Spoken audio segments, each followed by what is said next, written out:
الحمدللہ وکفیٰ وسلام علی عبادہ الذین اصطفیٰ اما بعد اعوذ باللہ من الشیطان الرجیم بسم اللہ الرحمن الرحیم یا ایہا الذین آمنوا اذکروا اللہ ذکرا کثیرا سبحان ربک رب العزۃ عما یصفون وسلام علی المرسلین والحمد للہ رب العالمین اللہم صلی علی سیدنا محمد وعلی آل سیدنا محمد وبارک وسلم اللہم صلی علی سیدنا محمد وعلی آل سیدنا محمد وبارک وسلم اللہم صلی علی سیدنا محمد وعلی آل سیدنا محمد وبارک وسلم۔ کسی بھی مسافر کو اپنی منزل تک پہنچنے کے لیے دو چیزیں درکار ہوتی ہیں۔ نمبر ایک یہ کہ اسے راستے کا علم ہو، اور نمبر دو یہ کہ اس کے پاس وسائل موجود ہوں، یعنی راستے کا معلوم ہو کہ جس منزل تک پہنچنا ہے وہ کس روٹ کے ذریعے، کس راستے کے ذریعے مجھے جانا ہے، اس کا علم ہونا ضروری۔ اور سفر کے لیے جو وسائل ہیں ان کا ہونا ضروری۔ مثلا اگر اس نے سواری پر گاڑی پر جانا ہے تو گاڑی کا ہونا ضروری، گاڑی کے اندر پیٹرول کا ہونا ضروری، سفر کے لیے پیسوں کا ہونا ضروری۔ تو یہ وسائل کہلاتے ہیں۔ تو جس بندے کے پاس یہ دونوں چیزیں ہوں گی اور ان کو وہ استعمال کرے گا تو اپنی منزل پہ پہنچ جائے گا۔ لیکن بالفرض کسی مسافر کے پاس دونوں میں سے کوئی ایک چیز موجود نہ ہو تو وہ منزل پر نہیں پہنچ سکتا۔ مثلا سفر کے وسائل اس کے پاس ہیں، بہترین گاڑی ہے، پیٹرول سے ٹینک بھی اس کا فل ہے، اور اس کے پاس پیسے بھی ہیں،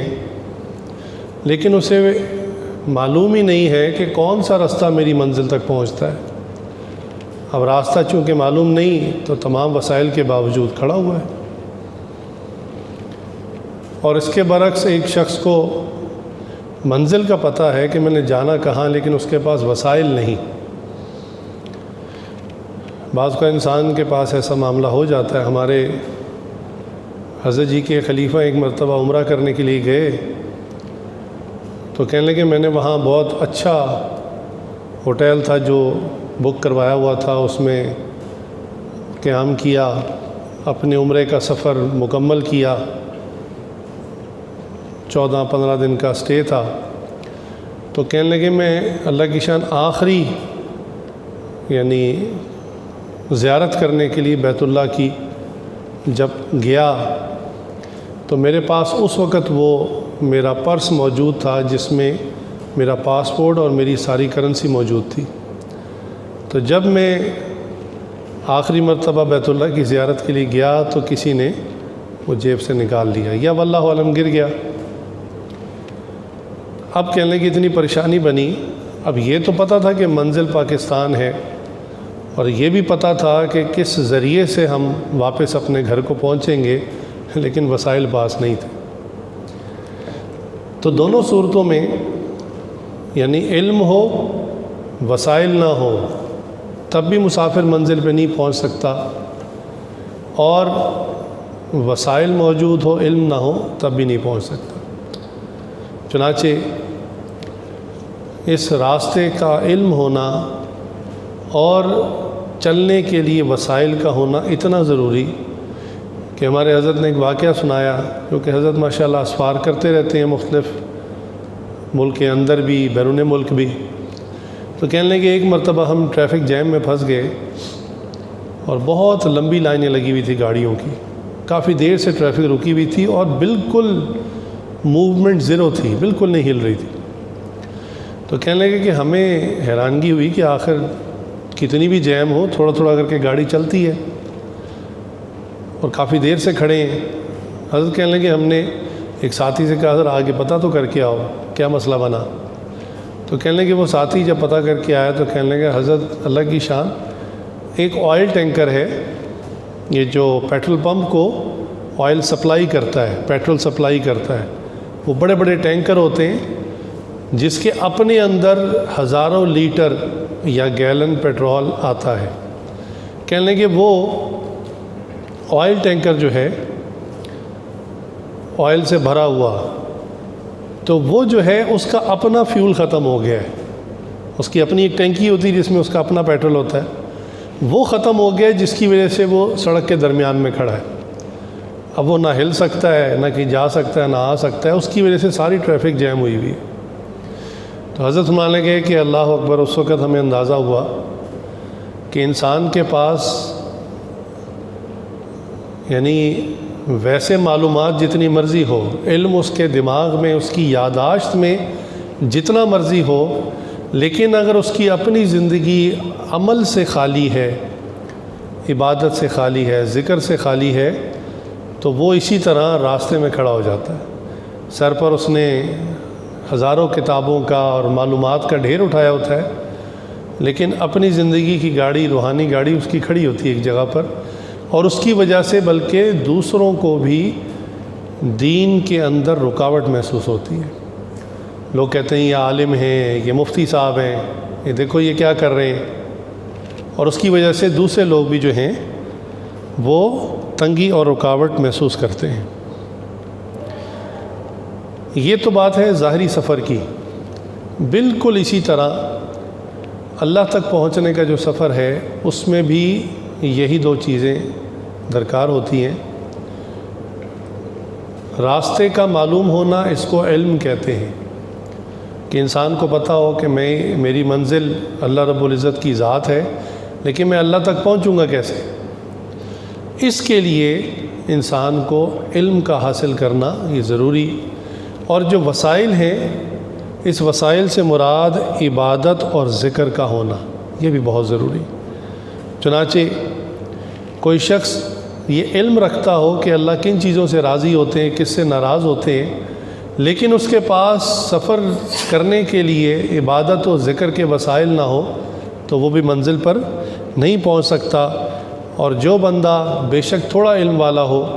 لیکن ذکر عبادات کے وسائل کو بروئے کار لے کر آئے تو وہ بآسانی اللہ تعالیٰ تک پہنچ سکتا ہے۔ علم جن جگہوں پہ سکھایا جاتا ہے اس کو مدرسہ کہتے ہیں، اور ذکر اور تربیت جس جگہ پر کی جاتی ہے اس کو خانقاہ کہتے ہیں۔ یہ اس کے لیے علیحدہ ایک ٹرم ہے، علیحدہ ایک جگہ ہے۔ جیسے کسی کی گاڑی خراب ہو جائے تو چھوٹا موٹا فالٹ ہو تو بہرحال وہیں پر درست ہو جاتا ہے، لیکن اگر کوئی بڑا مسئلہ ہو جائے تو اس کو ورک شاپ لے کر جاتے ہیں، وہاں جا کر اس کی ریپیئرنگ اور مرمت ہوتی ہے۔ بالکل اسی طرح انسان کو انسان بنانے کے لیے، تربیت کرنے کے لیے، اس کو عبادت اور ذکر سکھانے کے لیے خانقاہیں ہمارے اسلاف نے بنائی۔ یہ جو قرآن کریم کی آیت ہے نا، اذکروا اللہ ذکرًا کثیرا، تو ذکر کثیر کے اہتمام کے اندر ہے کہ ہمارے اسلاف نے باقاعدہ خانقاہیں قائم کی، اور وہ خانقاہیں آج بھی موجود ہیں۔ یعنی جن حضرات نے پہلے خانقاہیں بنائیں ابھی بھی خانقاہیں موجود ہیں، اور اس زمانے کے جو ہمارے حضرات ہیں، بزرگان دین ہیں، ان کی بھی بنائی ہوئی خانقاہیں موجود ہیں، چل رہی ہیں۔ تو دیکھیے خانقاہ کا جو قیام ہے یہ خود ذکر کثیر کی اہمیت کی دلیل ہے کہ ہمارے اکابرین نے قرآن حدیث سے اس کی اہمیت کو سمجھا، اور اہمیت کو سمجھنے کی وجہ سے جو ہے وہ مجالس ذکر قائم کرنے کے لیے، ذکر سکھانے کے لیے خانقاہوں کو آباد کر دیا۔ چنانچہ یہ جو ذکر کی مجلس ہوتی ہے جس میں چند لوگ اکٹھے ہو کر اپنا اپنا ذکر کرتے ہیں، بظاہر تو ایسا لگ رہا ہوتا ہے کہ ایک آدمی ذکر کروا رہا ہے، وہ اللہ کہتا ہے تو باقی سب بھی اللہ کہتے ہیں، پھر وہ لا الہ الا اللہ کہتا ہے تو باقی بھی اس کے پیچھے لا الہ الا اللہ کہتے ہیں، تو لگتا ہے کہ جیسے جماعت کی نماز ہوتی ہے کہ ایک امام ہوتا ہے، باقی سب مقتدی اس کی اقتداء کر رہے ہوتے ہیں، تو ظاہراً ایسی شکل محسوس ہوتی ہے کہ جیسے ذکر کرانے والا ان کی ذکر کی جماعت کروا رہا ہے اور باقی سب اس کی تقلید کر رہے ہیں۔ اور اسی کو دیکھ کر بعض لوگوں نے یہ بھی کہہ دیا کہ یہ تو بدعت ہے، یہ تو کہیں سے ثابت نہیں ہے۔ حالانکہ اس کو سمجھنا چاہیے کہ ایک ہے ذکر کو سکھانا، تو کوئی بھی بندہ جو اللہ اللہ سیکھنا چاہے، جب اس کو ذکر کی اہمیت سمجھ میں آ جائے کہ ذکر کے بڑے فضائل ہیں، اللہ کو یاد کرنے کی بڑی فضیلت ہے، تو اب وہ ذکر کرنا کیسے؟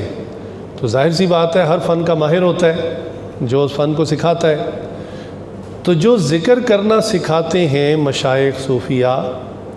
تو وہ بھی جب ذکر سکھانے کی نیت سے سالکین کو ذکر کرواتے ہیں اکٹھا بٹھا کر، تو ظاہری صورت تو ایسی ہی بن رہی ہوتی ہے جو میں نے عرض کی کہ وہ ذکر کر رہے ہوتے ہیں اور لوگ بھی ساتھ ساتھ ذکر کر رہے ہوتے ہیں، لیکن یہ وہ جماعت کی صورت نہیں ہوتی کہ جیسے امام جو ہے وہ قیام میں کھڑا ہے تو مقتدی بھی قیام میں ہے، امام رکوع میں گیا تو مقتدی بھی رکوع میں چلے گئے، ہرگز ایسا نہیں ہے۔ مجلس ذکر میں سب اکٹھے ذکر ضرور کر رہے ہوتے ہیں، لیکن ہر شخص اپنا اپنا ذکر کر رہا ہوتا ہے، کسی کو کسی دوسرے کی آواز بھی نہیں آ رہی ہوتی۔ وہ آدمی اپنے ذکر میں اتنا مشغول ہوتا ہے، اتنا غرق ہوا ہوتا ہے کہ وہ اس بات پر خیال اس کا اہتمام نہیں کرتا کہ جب جو ہے شیخ صیغہ بولیں گے اللہ کا تب میں نے اللہ کا صیغہ بولنا ہے، وہ اپنی تسبیح کر رہا ہوتا ہے، شیخ اپنی تسبیح کر رہے ہوتے ہیں، اتفاقاً ایک اجتماعی صورت بن جاتی ہے۔ تاہم تربیت کے لیے اگر اجتماعی صورت بھی اختیار کر لی جائے تو اس کی بھی اجازت ہے۔ جیسے نماز کے بعد دعا ہے، اب دعا ہر شخص کی انفرادی ہے، نبی صلی اللہ علیہ وسلم سے جماعت کی نماز کے بعد اجتماعی دعا ثابت نہیں ہے، لیکن آج کل جو اکثر جگہ پر اجتماعی دعا کی شکل بن گئی ہوئی ہے، امام نماز کے بعد اپنی انفرادی دعا کے لیے ہاتھ اٹھاتا ہے اور لوگ بھی اسی وقت ہاتھ اٹھا لیتے ہیں، اور امام جب ہاتھ پھیر لیتے ہیں آمین کہتا ہے، لوگ بھی آمین کہہ لیتے ہیں۔ تو ایک ظاہری شکل ایسی بن جاتی ہے کہ جیسے امام صاحب نے تکبیر تحریمہ سے لے کر جماعت کروانی شروع کی اور دونوں طرف سلام پھیرا، لوگوں نے بھی سلام پھیرا، اب یہ دعا میں بھی شاید اس کی تقلید کر رہے ہیں، جبکہ ایسا نہیں ہے۔ ہر شخص اپنی دعا مانگ رہا ہوتا ہے، اور آپ نے بارہا دیکھا ہوگا کہ بعض لوگ امام ابھی دعا مانگنی شروع کرتا ہے وہ اپنی تسبیحات کر رہے ہوتے ہیں، اور امام آمین کہہ کے ہاتھ پھیر لیتا ہے وہ دعا کے اندر بیٹھے ہوتے ہیں۔ تو یہ اس بات کا ثبوت ہے کہ ظاہری شکل ایسی بن جاتی ہے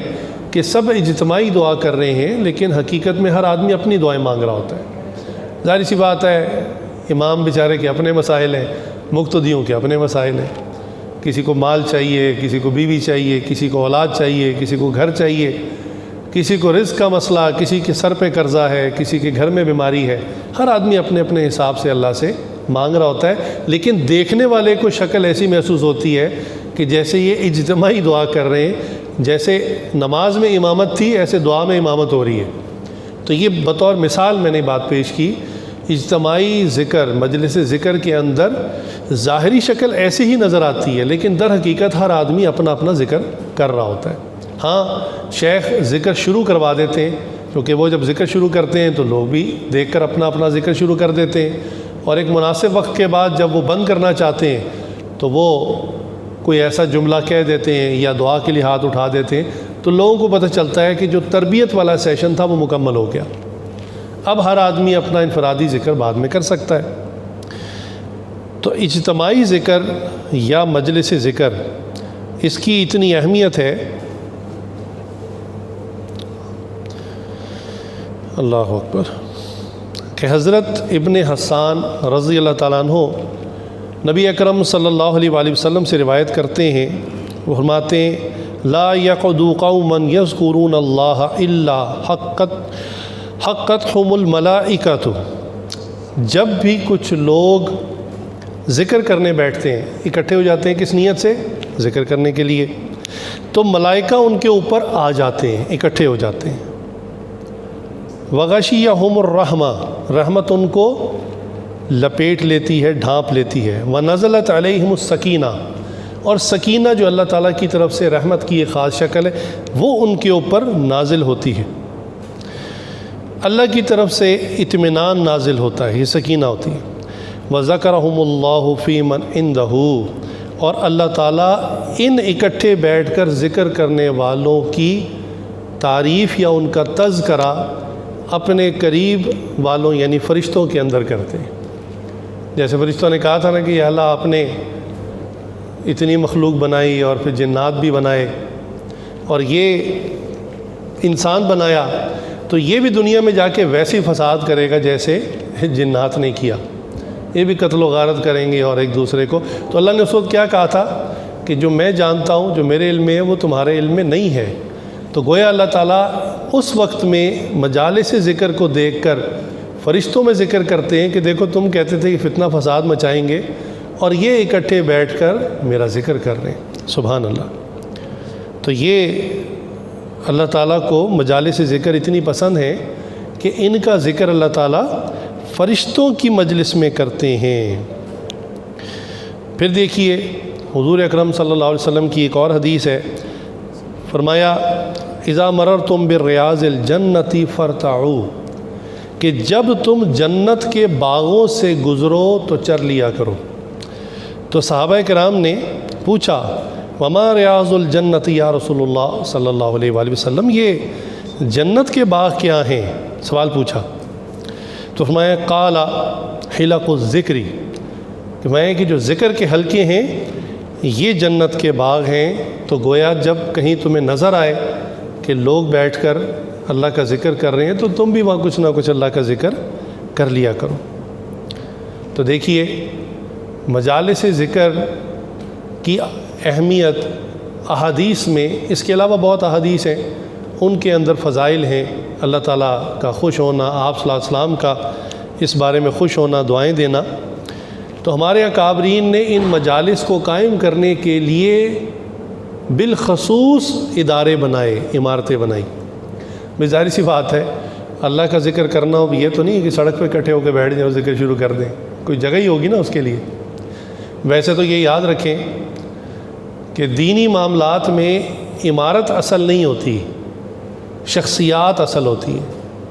اور وہ عمل اصل ہوتا ہے جو انہوں نے کرنا ہوتا ہے۔ کیا بات عرض کرنا چاہ رہا ہوں کہ اسکول، کالج، یونیورسٹیز، ان کا طرز یہ ہوتا ہے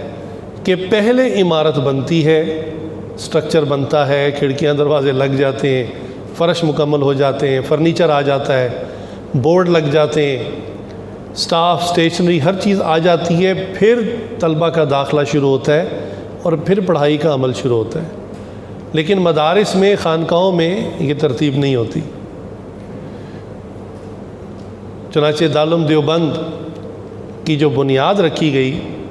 تو ایک استاد تھے اور ایک شاگرد تھے، اور عمارت موجود نہیں تھی، لہٰذا سائے کے لیے وہاں ایک انار کا درخت تھا، اس کے نیچے بیٹھ کے پڑھنا شروع کر دیا۔ اب اخلاص تھا، اللہ تعالیٰ نے اتنی قبولیت عطا فرمائی کہ آج بہت بڑی عمارت ہے، بہت بڑا ان کے پاس ان کی زمین ہے۔ اور اصل جو اللہ تعالیٰ نے قبولیت عطا فرمائی کہ دارالعلوم دیوبند کے جو فارغ التحصیل فرزند ہیں ماشاءاللہ پوری دنیا کے اندر کام کر رہے ہیں۔ ہمارے شیخ نے فرمایا کہ چونکہ یہ بات وہی شخص کہہ سکتا ہے جو اتنے ملکوں میں سفر کر چکا ہو کہ میں کہیں بھی چلا گیا، کسی ملک کے کسی کونے میں چلا گیا، وہاں پہ جو میں نے دین کا کام کرتے دیکھا، چاہے وہ امامت ہے، خطابت ہے، قرآن پڑھانا ہے، حفظ کروانا ہے، یا لوگوں کو دین سکھانا سمجھانا ہے، تو میں اس بات پر حیران رہ گیا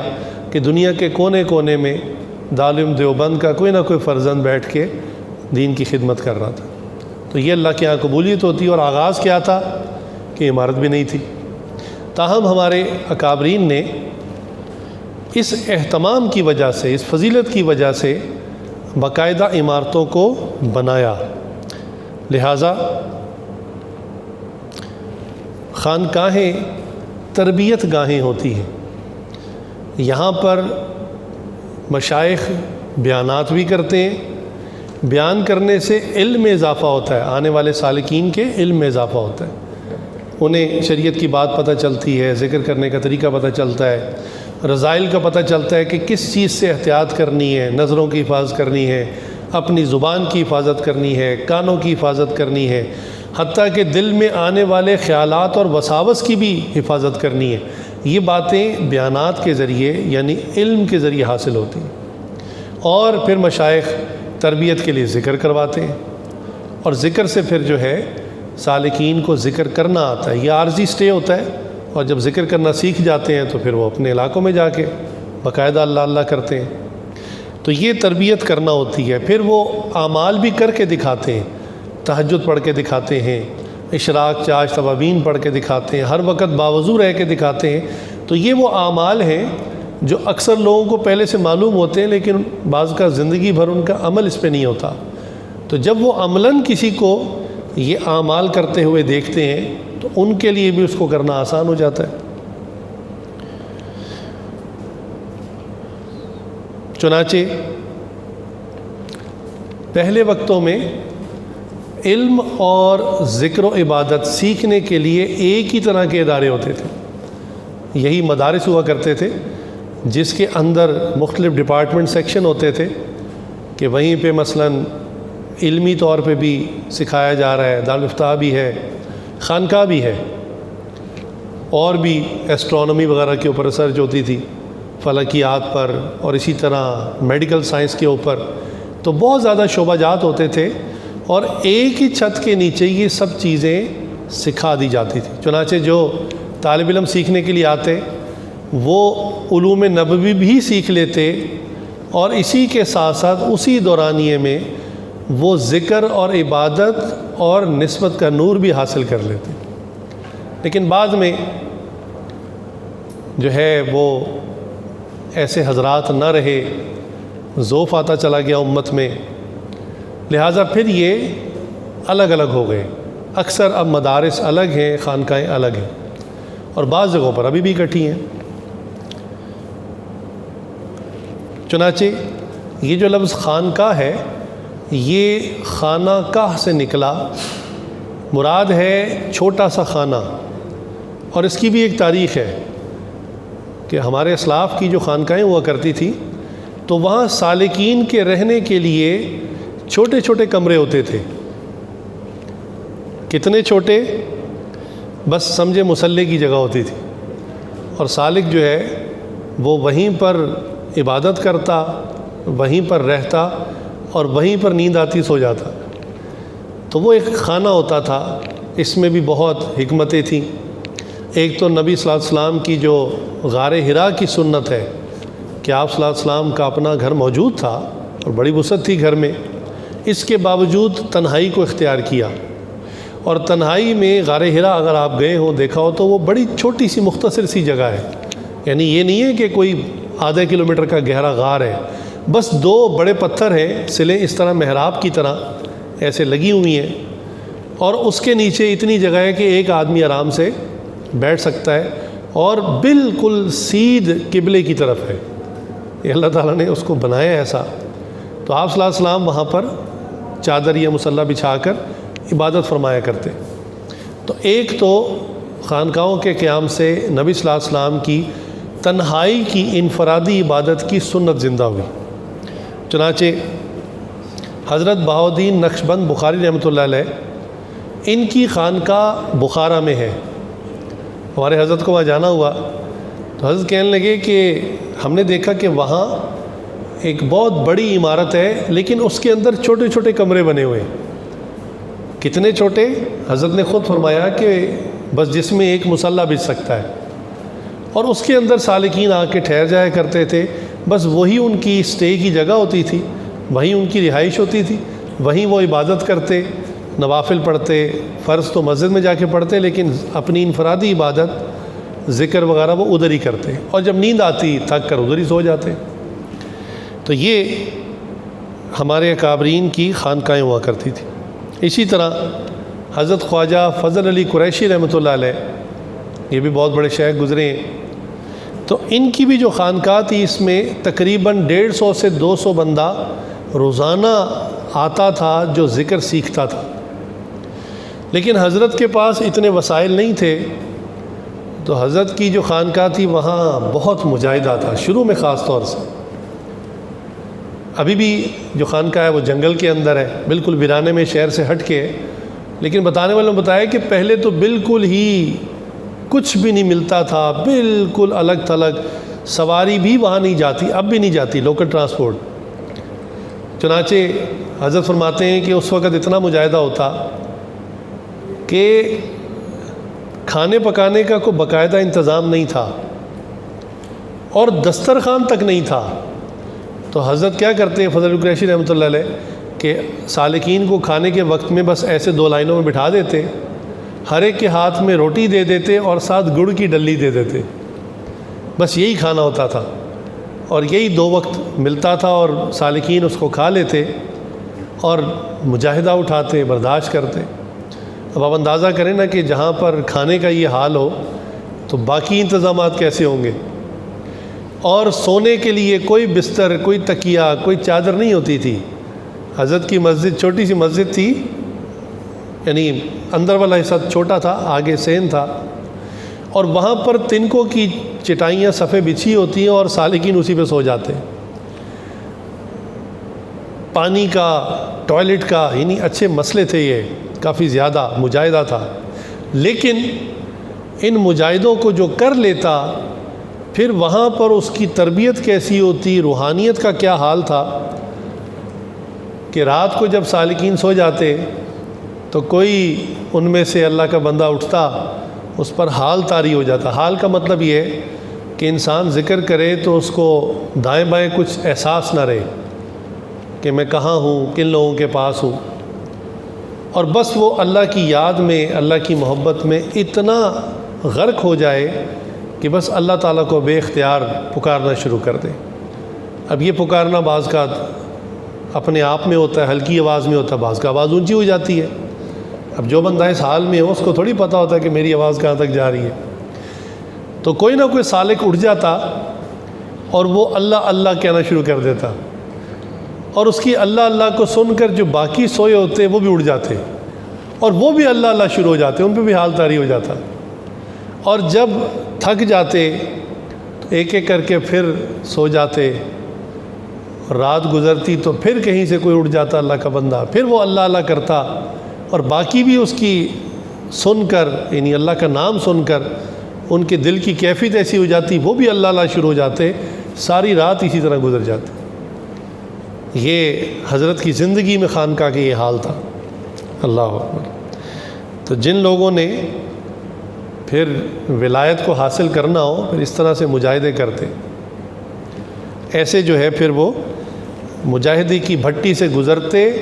اور ولایت اور ذکر کا نور حاصل کرتے۔ اسی طرح حضرت اقدس تھانوی رحمۃ اللہ علیہ کی خانقاہ، پہلے چونکہ انڈیا پاکستان اکٹھا تھا، اب تھانہ بھون کا علاقہ انڈیا کے اندر ہے، تو وہاں حضرت کی خانقاہ تھی۔ حضرت تھانوی رحمۃ اللہ کے بارے میں جن کو نہیں پتہ میں تھوڑا سا تعارف کروا دوں کہ حضرت کی زندگی میں، مزاج میں نظم و ضبط بہت تھا، اور ڈسپلن کے اوپر حضرت بہت سختی فرمایا کرتے تھے۔ یعنی حضرت کے عجیب عجیب واقعات ہیں، تربیت کے حوالے سے بہت فائدہ ہوتا ہے انسان کو۔ جو بھی بندہ آتا تو حضرت پوچھتے آپ کیسے تشریف لائے۔ اب مثال کے طور پہ ایک بندہ 2-3 دن کے لیے حضرت کی صحبت میں وقت گزارنے کے لیے آیا ہے، تو حضرت آنے کا مقصد پوچھتے آپ کیسے آئے اور کتنی دیر قیام ہوگا۔ تو جیسے بعض لوگ بے دھیانی میں کہہ دیتے نہیں پتہ اس بات کا، تو کہتے ہیں حضرت بس آپ کی زیارت کرنی تھی، تو فرماتے تھے زیارت ہو گئی، السلام علیکم، اب آپ تشریف لے جائیں، اور اس کے بعد ٹھہرنے کی اجازت نہیں ہوتی تھی۔ یعنی اتنا ڈسپلن تھا حضرت کی زندگی میں۔ فرماتے تھے بالکل آنے کا مقصد صاف صاف واضح لفظوں میں بتاؤ، کیوں آئے ہو، کس مقصد سے آئے ہو، کتنے دن ٹھہرو گے، تاکہ آپ کے کھانے پینے کا، رہائش کا، ہر چیز کا انتظام کیا جا سکے۔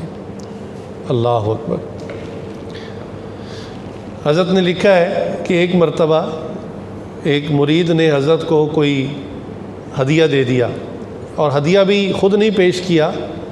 بلکہ جیسے حضرت کی کوئی بیٹھنے کی جگہ تھی وہاں وہ کچھ رقم چھوڑ کے چلا گیا۔ اب حضرت کی زندگی میں اتنا انتظام، اتنا ڈسپلن تھا کہ حضرت نے اس رقم کو اٹھا تو لیا لیکن حضرت اس کو استعمال ہی نہیں کر رہے، بار بار پوچھ رہے بھائی کس نے رقم دی ہے؟ اب وہ اللہ کا ولی دے کے جا چکا تھا۔ حضرت نے کہا مجھے نہیں پتہ یہ آپ نے زکوٰۃ دی ہے تاکہ میں مستحق زکوٰۃ تک پہنچاؤں، آپ نے صدقہ دیا ہے ادارے کے لیے تو میں ادارے میں اس کو استعمال کروں، آپ نے مجھے پرسنل ہدیہ دیا ہے تو اس کو واضح کرے تاکہ میں اس کو استعمال کر سکوں۔ لہٰذا حضرت کہتے ہیں کہ مستقل اعلان ہوتا رہا، یعنی کئی دن تک اعلان ہوتا رہا اور کسی نے کلیم نہیں کیا کہ حضرت یہ میں نے آپ کو ذاتی ہدیہ دیا ہے۔ لہٰذا حضرت اس ہدیے کے بارے میں اتنے پریشان رہے اور مستقل مشقت رہی، پھر اپنے سالکین کو سمجھایا کہ اللہ کی پناہ اس قسم کا ہدیہ نہ دیا کریں، جس کی وجہ سے میں اتنا ذہنی تکلیف کے اندر مبتلا ہو چکا ہوں کہ مجھے اس رقم کی سمجھ نہیں آ رہی کہ میں نے اس کو کہاں خرچ کرنا ہے، اتنا نظم و ضبط تھا۔ تو اللہ کی شان، حضرت کا ایک باقاعدہ کمرہ تھا جہاں حضرت بیٹھ کر ذکر بھی کرتے اور علماء اکثر آیا کرتے تھے اپنی اصلاح تربیت کے لیے۔ تو دو نوجوان آئے، انہوں نے ابھی دورہ حدیث کیا تھا، نئے نئے عالم بنے تھے، تو حضرت تھانوی رحمۃ اللہ کا نام سنا ہوا تھا، تو انہوں نے کہا چلو ہم بھی تربیت وغیرہ کروانے کے لیے حضرت کی خانقاہ چلتے ہیں۔ تو یہ آ گئے بستر وغیرہ لے کر۔ ایک نوجوان کا نام محمد یوسف تھا، دوسرے کا نام محمد شفیع تھا۔ اب کوئی ان کو نہیں جانتا تھا، عام سے نوجوان تھے۔ اب جب یہ آئے اور ان کو ایک ہی کمرہ دے دیا گیا کہ آپ کا نظم ہے کہ آپ نے یہاں ٹھہرنا ہے، تو رات جب ہو گئی عشاء کی نماز پڑھنے کے بعد حضرت تھانوی رحمۃ اللہ تو چونکہ گھر تشریف لے جاتے تھے تو پیچھے ادارے میں صرف سالکین ہوا کرتے تھے۔ اب ان نوجوانوں نے عشاء کی نماز پڑھی اور اس کے بعد یہ آپس میں کوئی بات کرنا شروع ہو گئے، باتیں کرتے رہے حتیٰ کہ خادم جو خانقاہ کا تھا وہ آ گیا۔ اس نے سمجھایا کہ بچوں یہاں پر بات کرنے کی اجازت نہیں ہے عشاء کے بعد، تو آپ آرام کریں، اب باتیں نہ کریں۔ وہ چلا گیا، یہ لوگ کچھ دیر کے لیے خاموش ہو گئے اور اس کے بعد جو ہے پھر کسی موضوع پر بات چھڑی، انہوں نے پھر باتیں شروع کر دی۔ اب پھر خادم آیا اور اس نے، چونکہ حضرت کا ہی خادم تھا نا تو حضرت والا انداز تھا اس کا، تو اس نے تھوڑا سا سختی سے وارننگ دی کہ بچوں آپ لوگ اب باتیں نہ کریں، چونکہ آپ کے کمرے کے ساتھ اور سالکین کے کمرے ہیں، کوئی اپنا ذکر کر رہا ہے، کوئی اپنی عبادت کر رہا ہے، کوئی آرام کر رہا ہے، تو آپ باتیں نہ کریں۔ اب اگر آپ نے باتیں کی تو آپ کے سر پر بستر رکھ کے آپ لوگوں کو یہاں سے نکال دیا جائے گا۔ اچھا، ان دو نوجوانوں نے پھر اندازہ کیا کہ اچھا یہ ماحول کوئی مختلف ہے، یعنی وہ تو مدرسے کے پڑھے ہوئے تھے، تو انہوں نے اندازہ کیا کہ اچھا یہاں پر خاموشی اور سنجیدگی جو ہے اس کو اختیار کرنا ہے۔ لہٰذا ان دونوں نے خاموشی اور سنجیدگی کو اختیار کیا، تو اللہ تعالیٰ نے دیکھیے ان کے اندر ذکر کا رنگ پیدا کر دیا، تربیت کا اثر پیدا کر دیا، اور ایک جو ہے ان میں سے حضرت مولانا محمد یوسف بن نوری رحمۃ اللہ علیہ بنے، اور ایک حضرت مفتی شفیع رحمۃ اللہ علیہ وہ بنے جو حضرت مفتی تقی عثمانی صاحب دامت برکاتہم کے والد صاحب ہیں۔ سبحان اللہ، یہ اتنے بڑی شخصیات بنی۔ تو یہ خانقاہیں تربیت گاہیں ہوتی ہیں کہ جہاں پر آنے والوں کی تربیت ہر انداز سے کی جاتی ہے اور ذکر بھی ان کو سکھایا جاتا ہے۔ اور پھر یہ وہ لوگ ہوتے ہیں کہ ایک ایک شخص اپنی ذات میں پورا ادارہ ہوتا ہے، اور واقعتاً ان حضرات کے اپنے اپنے ادارے ہیں پھر بعد میں۔ اسی طرح ہمارے شیخ حضرت جی ڈاکٹر صاحب دامت برکاتہم عالیہ کی جہاں رہائش ہے ڈیفینس میں، حضرت کی خانقاہ بھی وہی ہے۔ اکثر مشائخ کی خانقاہ وہی ہوتی ہے جہاں ان کا گھر ہوتا ہے، جیسے حضرت کے شیخ حضرت غلام دستگیر صاحب رحمۃ اللہ علیہ، لوور مال کے اوپر حضرت کی رہائش تھی، اور وہیں پر حضرت نے قریب بیچ میں ایک چھوٹی سڑک تھی، اس کے اس پار ایک کو پرانا مکان تھا، حضرت نے اس کو مسجد بنا دیا، اور وہیں پر سالکین آ جاتے، ذکر اذکار کرتے، اللہ سیکھتے، وہیں سے حضرت سے ملاقات ہوتی، حضرت اصلاح تربیت فرماتے، ذکر کرواتے، مجلس ذکر ہوتی، پھر سالکین چلے جاتے۔ اور حضرت ڈاکٹر صاحب کے اوپر بھی وہی ماشاءاللہ رنگ کہ حضرت نے بھی اپنی خانقاہ میں جو ہے وہ مستقل نظم و ضبط کو قائم کیا، حتیٰ کہ دیواروں پہ جگہ جگہ لکھا ہوا ہے کہ خانقاہ میں ٹھہرنے کی لازمی شرط ذکر اللہ کرنا ہے۔ یعنی یہ نہیں ہو سکتا کہ آپ خانقاہ میں ٹھہرے بھی ہوں اور ذکر نہ کر رہے ہوں۔ اور پچھلے دنوں گیا تو لکھا ہوا تھا کہ جو مستقل قیام کرنے کی نیت سے آئے ہیں وہ اپنا موبائل فون یا تو بند کر دیں یا جمع کروا دیں خادم کو، کیونکہ انسان پھر موبائل کے ساتھ وقت ضائع کرتا ہے تو جو چیز سیکھنے آیا ہوتا ہے وہ سیکھ نہیں پاتا۔ تو حضرت کے یہاں بھی ماشاءاللہ جو نوجوان سے روزہ لگانے کے لیے چلے جاتے ہیں 3 دن، اکثر یونیورسٹی کے لڑکے یا دوسرے لوگ 3 دن لگانے کے لیے جاتے ہیں، 3 دن مسلسل جب وہ اللہ اللہ کرتے ہیں، دروشی پڑھتے ہیں،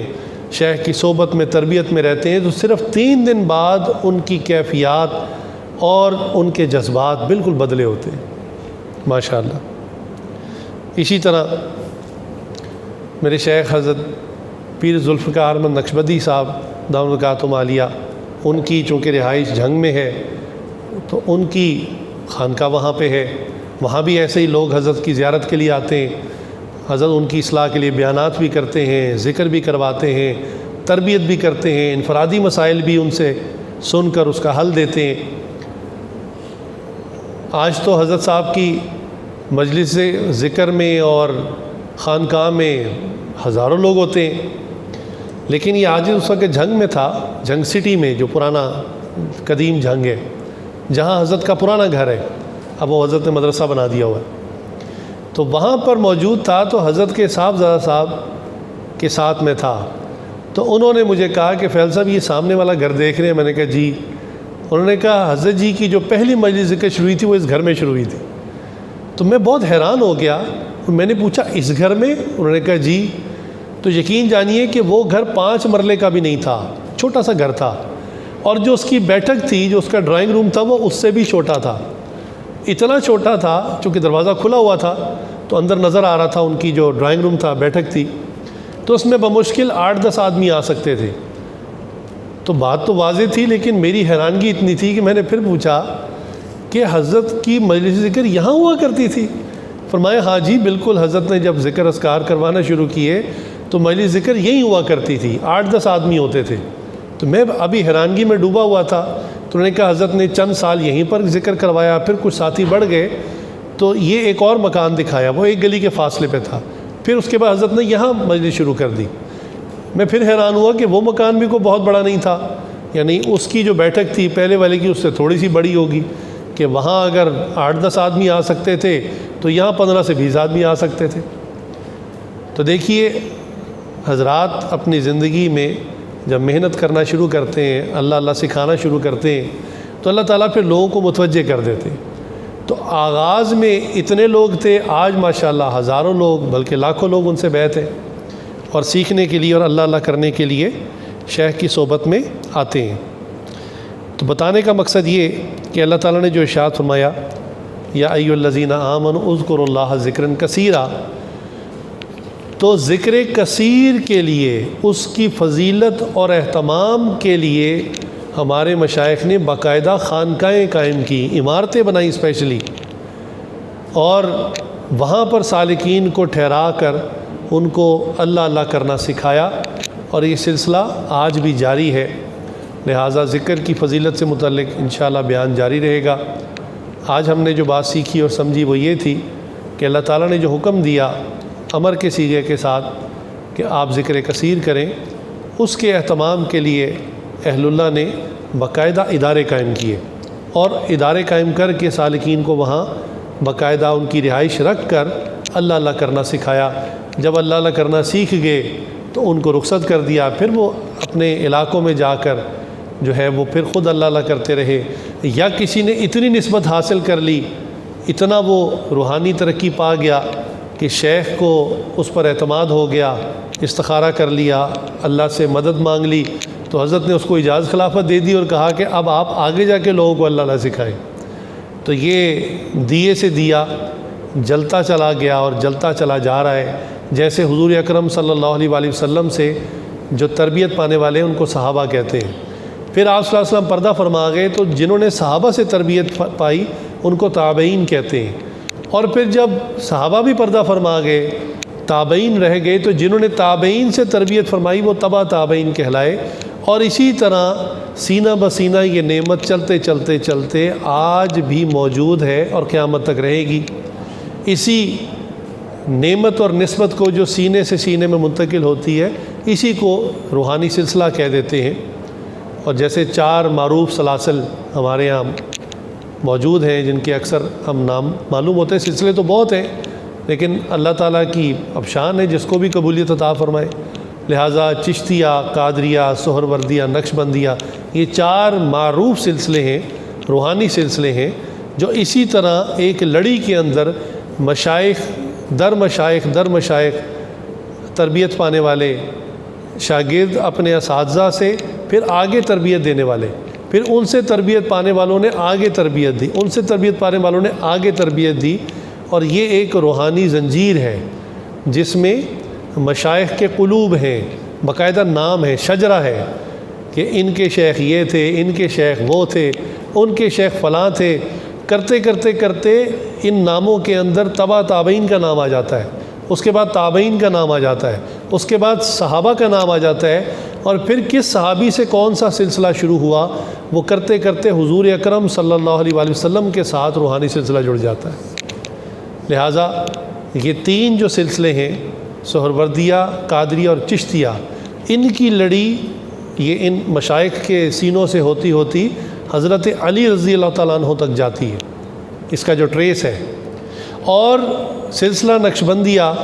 اس کا ٹریس مشائخ کے ذریعے ہوتے ہوتے ہوتے حضرت ابو بکر صدیق رضی اللہ عنہ تک جاتا ہے، اور یہ دونوں صحابی حضرت علی رضی تعالیٰ اور حضرت ابو بکر صدیق تعالیٰ دونوں رسول اللہ صلی اللہ علیہ وسلم کے قلب مبارک کے ساتھ جڑے ہوئے تھے، اور رسول اللہ صلی اللہ علیہ وسلم کا مبارک قلب اللہ کے ساتھ جڑا ہو۔ اس طرح انسان بظاہر ایک سلسلے میں داخل ہوتا ہے، بیعت ہوتا ہے، ذکر سیکھنے کی نیت کرتا ہے، لیکن بات کہاں تک چلی جاتی ہے اور یہ کس سلسلے میں داخل ہو جاتا ہے، اس تمام روحانی زنجیر کے اندر جڑ جاتا ہے، پرویا جاتا ہے، اور یہ فیض اللہ کی ذات سے آتا ہے اور مشائخ کے سینوں سے ہوتا ہوتا اس تک بھی پہنچ جاتا ہے۔ اس کی مثال ایسی ہے کہ کسی شخص کا گھر دریا کے قریب ہو اور وہ دریا کے پانی سے فائدہ اٹھانے کے لیے ایک چھوٹی سی نالی اپنے گھر تک کھود لے، تو دریا میں جب بھی پانی آئے گا اس کے گھر کے اندر بھی پانی آنا شروع ہو جائے گا۔ یا یوں سمجھیں کہ ہم گھر بناتے ہیں تو ہم الیکٹریکل کنیکشن کر لیتے ہیں، لائٹیں پنکھے لگا لیتے ہیں، ساری وائرنگ کے باوجود کوئی چیز کام نہیں کرتی، لیکن جیسے ہی اپنے گھر کا کنیکشن باہر بجلی کے کھمبے کے ساتھ جوڑتے ہیں تو پورا گھر روشن ہو جاتا ہے، اور بجلی کے کھمبے کو جو ہے وہ کنیکشن جو ہے پیچھے کرنٹ ٹرانسفارمر سے آ رہی ہوتی ہے، اور ٹرانسفارمر کا کنیکشن گرڈ سٹیشن کے ساتھ ہوتا ہے، گرڈ سٹیشن کا جو کنیکشن ہے وہ پیچھے ڈیم کے ساتھ ہوتا ہے، اور وہاں بجلی بن رہی ہوتی ہے۔ تو یہ سمجھانے کے لیے مثالیں ہیں کہ اصل روحانی فیض اللہ کی ذات سے آتا ہے، مشائخ ذریعہ بن جاتے ہیں۔ یہ ایسے ہی ہے جیسے کسی انسان کو جب وہ نکاح کرتا ہے تو اولاد اللہ دیتے ہیں، لیکن والدین اس کا ذریعہ بن جاتے ہیں، سبب بن جاتے ہیں۔ بالکل اسی طرح جیسے پانی ٹینکی سے ہمیں آتا ہے، لیکن جو نلکا ہے جس کو ہم کھولتے ہیں وہ ذریعہ بن جاتا ہے، سبب بن جاتا ہے، وہ اس چینل سے ہوتا ہوتا پیچھے ٹینکی کے ساتھ جڑا ہوتا ہے۔ تو آج کی مجلس میں یہ بات ہم نے سمجھی کہ ذکر کو سیکھنے کے لیے، بلکہ صحیح طریقے سے سیکھنے کے لیے، مستند طریقے سے سیکھنے کے لیے کسی نہ کسی روحانی سلسلے میں انسان کو جڑ جانا چاہیے، تاکہ ظاہری تربیت بھی ہو اور روحانی جو فیض آ رہا ہے، جو اللہ کی ذات سے انوارات آ رہے ہیں مشائخ کے قلوب سے ہوتے ہوتے، وہ بھی ہمارے قلب کے اندر جائیں اور ہمارے دل کی میل کچیل دور ہو جائے، رذائل دور ہو جائیں، اور ہم بھی واصل باللہ ہو جائیں۔ اللہ تعالی ہمیں بھی ولایت کا نور عطا فرمائے۔ وآخر دعوانا الحمدللہ رب العالمین۔